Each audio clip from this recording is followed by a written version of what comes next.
một chú cua một chú bật lật ấy à xa slow học hai nên lại tên một chú trở lại chạy nè bưng ôn ơi mình này sợ bàn slow về bật máyปูlục lại ông giờ trở lại chạy sao lọ về có nó khanh tha sầm lọ một chú tay đường tay cái sầm lọ một chú trở lại nhá đố sầm lọ một chú từ cua này đang bật lật đai năng bưng ôn ơi còn được khâu bật lại cho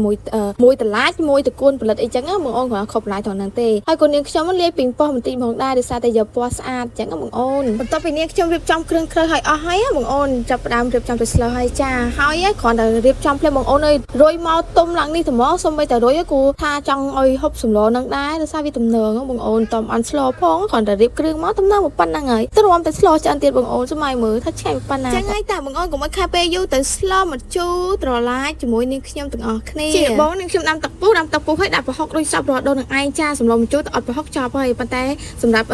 ខ្លាខ្ញុំនៅខាងកពើគាត់ស្លអត់ដែរដាក់ប្រហុកឯងគាត់ដាក់ទឹកត្រីអញ្ចឹងបងអូនទៅគាត់មានប្តីអ្នកកំពុងចាំហូបប្រហុកដែរបានគាត់រៀនស្លដាក់ប្រហុកដែរតែអញ្ចឹងចាហើយគាត់ស្ល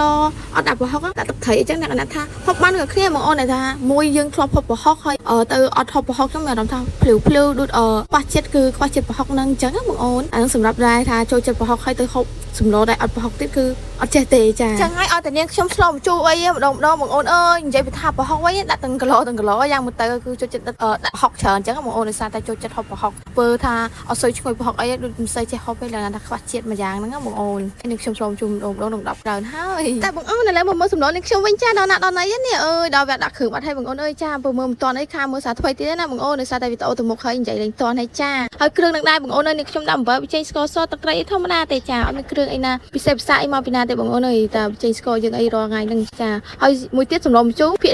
ច្រើនដូចជាខាងបងថៃខ្ញុំអីគាត់មិនសូវដាក់ស្ករទេសម្លម្ជូរយូរគាត់ដាក់ស្ករតែម្ដងចាគាត់ដាក់អំបិលប៊ីចេងនឹងទឹកត្រីនឹងឯងតែសម្រាប់នាងខ្ញុំអើយបងអូនអើយចូលចិត្តផ្អែមហ្មងអញ្ចឹងហើយធ្លាប់ដាក់ឲ្យគឺដាក់បន្តិចផងដែរសម្លម្ជូរហ្នឹងស្ករមិនដាក់ច្រើនទេទៅចូលចិត្តផ្អែមណាក៏ដែរគេថាតែដាក់ស្ករច្រើនទៅវាឆ្អាបត្រីអញ្ចឹងបងអូនចឹងនាងខ្ញុំដាក់មកចុកស្ព្រាបាយដែរបន្ទាប់ពីនាងខ្ញុំដាក់គ្រឿងឲ្យអស់ហើយក៏នាងខ្ញុំដាក់អំពិលទុំចូលចាដែលខ្ញុំជ្រុំទុកមុនហ្នឹងដល់ពេលយើងដាក់ចូលអញ្ចឹងទៅឲ្យវាមានជាតិជូរជាតិមួយបន្លែមួយអីចូលគ្នាឲ្យអស់ហើយពេលយើងដួសយកមកហូបទៅវាមានជាតិជូរជាតិតែម្ដងអញ្ចឹងបងអូនឥឡូវទុកមកពុះឲ្យបងអូនអើយសម្លនាងខ្ញុំក៏បានច្រើនរួចរាល់ផងដែរហើយក៏ដាក់ម្ទេសចូលបានពី3គ្រាប់ផងចាដើម្បីយកពណ៌ស្អាតអញ្ចឹងបងអូនហើយក៏ជាចុងក្រោយដាក់អមស្រែចូលនិយាយរួមថាដាក់អមទៅបងអូនអូឡើងឈ្ងុយពេញផ្ទះហើយឡើងហៀវបាយតែម្ដងណាចាហើយក៏សូមអធិស្ឋានទុកមុនដែរបងអូនអើយបញ្ចូលសម្លេងអីឮថ្លង់សម្លេងអីថ្លង់ពីក្រៅចូលហើយដោយសារតែផ្ទះខ្ញុំជិតខ្នល់បងអូនដល់ពេលអញ្ចឹងហើយផ្ទះអ្នកជិតខាងគេបញ្ចូលក្រាស់ទៀតអញ្ចឹងវារៀងលន់ឮសម្លេងតិចហើយណាបងអូនសូមអធិស្ឋានផងចាឥឡូវនេះសម្លនេះខ្ញុំក៏បានចាក់រួចរាល់ផងដែរដូចដាក់ចានចិត្តទៅមានទឹកកសក់ត្រាំមានទឹកត្រីម្ទេសបងអូនអូយនិយាយពីថាទំនងគួរឲ្យចង់ហូបតែម្ដងណាចា